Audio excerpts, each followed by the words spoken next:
Just like to offer a big shout out to Touchdown Digital for sponsoring this week's video. Well, good morning everybody. Welcome back to the channel. I hope you're fighting fit and well. Look, today I've come out to my own backyard here at Wentworth Falls, and I'm just up the top of the Jamison Lookout, and it's a little bit windy, but it's not too bad. I've got to get down into the gully towards the falls.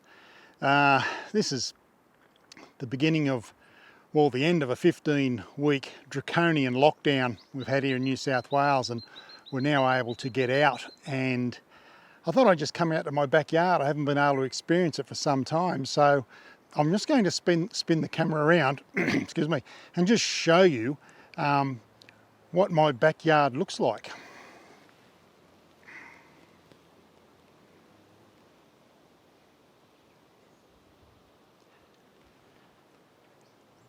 Okay, so where I've got to go is down into this gully over here. So there's a track to my left over here, and we'll work our way down and we'll see what they're flowing like. I'll start walking now. We've had a week of really horrendous weather here. We've had two twisters or tornadoes come through here, well, not far from here. And then on Thursday, just gone, we had a hell of a storm. And it was quite a lot of damage, but we've had a lot of rain. So hopefully the waterfalls here at Wentworth Falls will be working.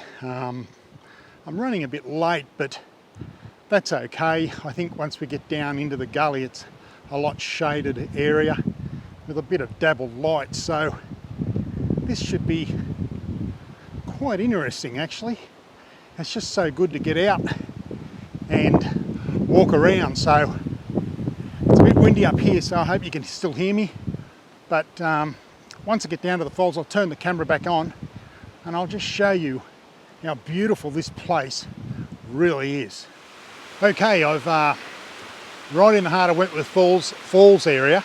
Now I've made it to the falls itself. Now a little bit of wind here, not too bad. I should be able to handle it. If you just look behind me here to there, you'll see the falls there. Okay, now in front of me here, I've got this railing, which I'll turn the camera around and show you, but there's about a 140-metre drop off the cliff, virtually about 30 metres in front of me, but I'll spin the camera around so you'll have a look at it.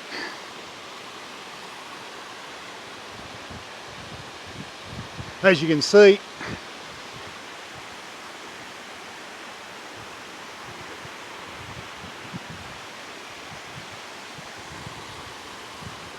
okay, there's numerous waterfalls further down there, but today I'll be just concentrating on this here, these falls here. Composition shouldn't be too bad. I have been here before, but it was running a lot faster than what it actually is. So we'll set up and I'll show you exactly how I will photograph this beautiful little waterfall here.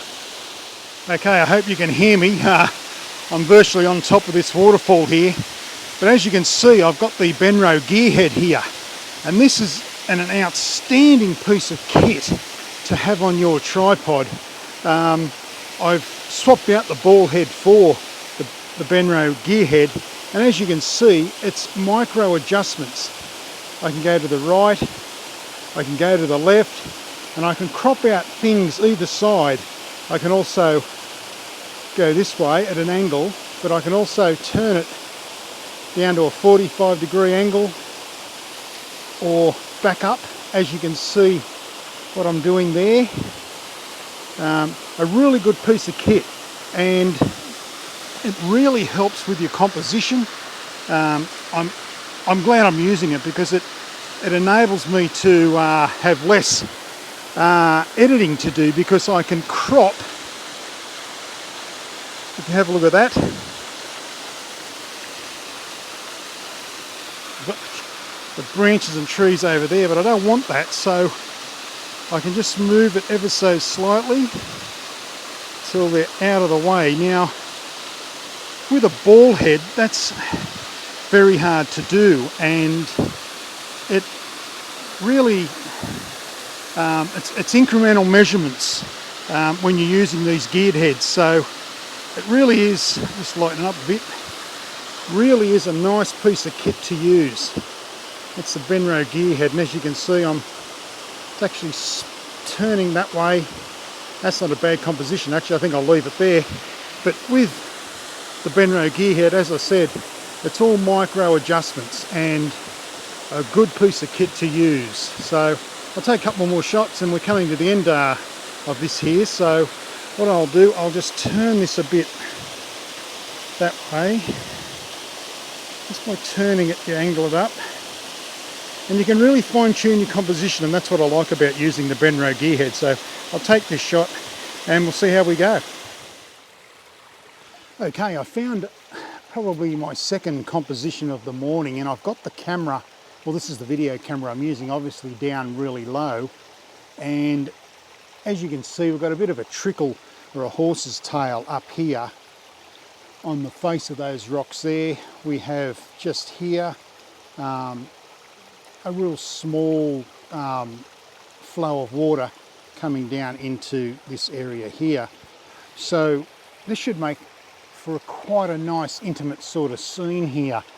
It's as usual in the mountains, it's a very chaotic scene, and I'll probably be shooting this at 17mm, but I do have a lens with me today which is the 14mm f2.8 Samyang, which is just an insane lens to use for the price, and I'll be doing a video on that lens very shortly. But for today I might just drag it out of the camera bag here and get really close to the rock here to make the image fairly heavy, and the Samyang will work very well because there's a lot of foreground element here. So I'll give it a go. I don't know how it's going to turn out, but it's just nice walking around here, and there's a few people walking through the tracks, but yeah, look, this should be a fairly nice sort of scene, I think. I'll give it a go.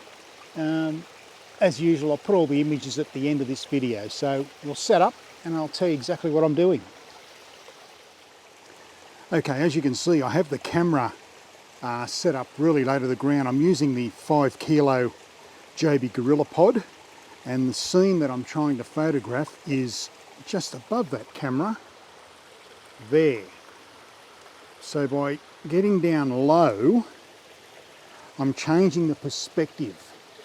To take this photograph at eye level would be probably not the way to go. Now, this is where wide angle photography from wide to ultra wide angle lenses comes into play. The foreground element here is very good, and I'm shooting between the big boulder on the right hand side, as you can see, and the ferns on the left, and I've included a lot of that foreground. So the settings here, what I've got is I'm at f11, and it's giving me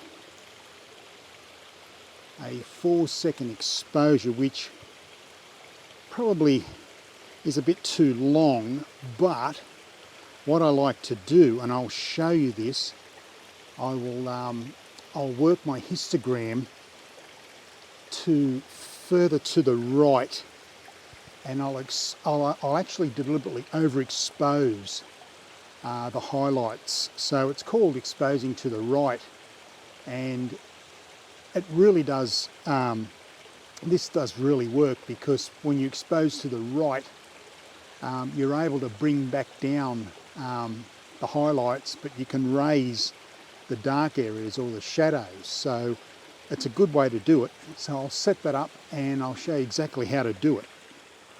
Okay, now we're at the back of the camera here. I'm in front of the scene that I wish to photograph.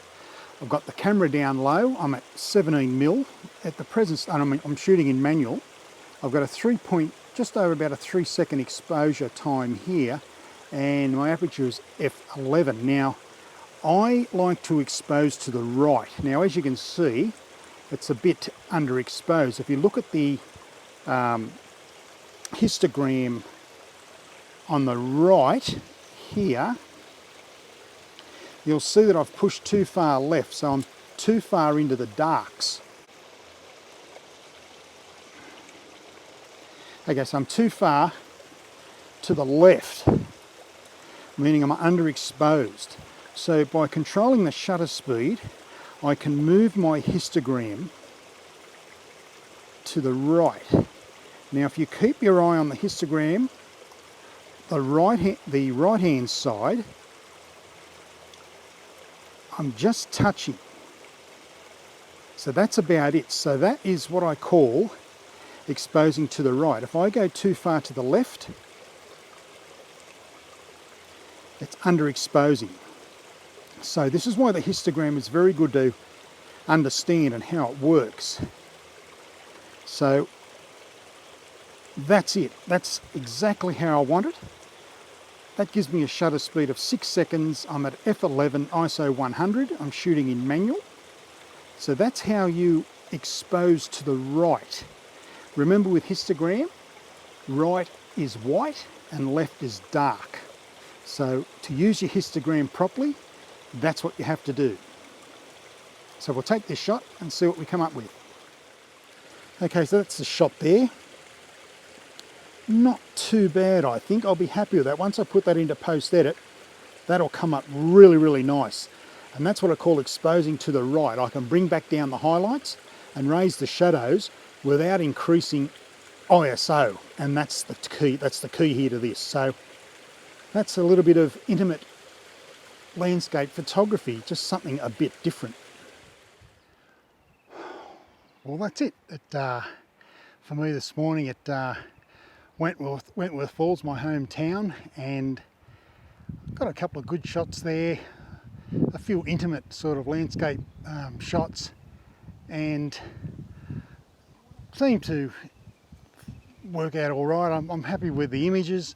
I'll put them at the end of this video. So, but you'll notice that I did talk about the Benro 3-way gear head, and you'll see it in the video, and it's just so good to use, especially with composition and trying to get the composition right. So overall, it wasn't a bad sort of morning here. It was good to get out after 15 weeks of lockdown, and just being here is pretty spectacular. And I know I'm biased because I live here, but if you're in Sydney watching this, you need to come up here. This is UNESCO World Heritage listed national park here, and you can walk where the dinosaurs once walked. It's so old but majestic.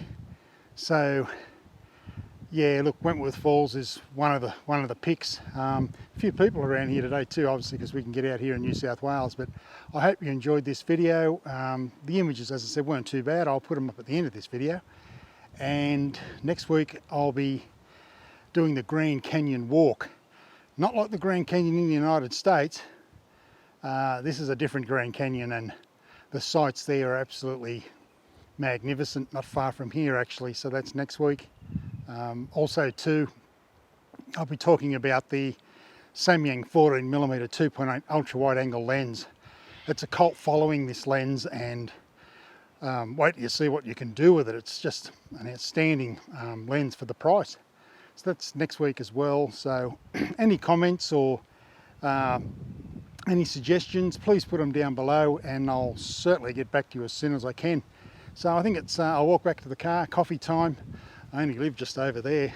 I could have walked actually, but no, I didn't feel like it because I knew I had a big walk coming down here and coming back out. So I'll go back to the car, but that's it for another day at beautiful Wentworth Falls here in the Blue Mountains of New South Wales. So I hope you're all well. As I always say, be nice to yourself, family and friends, but most of all, please be safe, keep shooting, and keep smiling. Bye for now.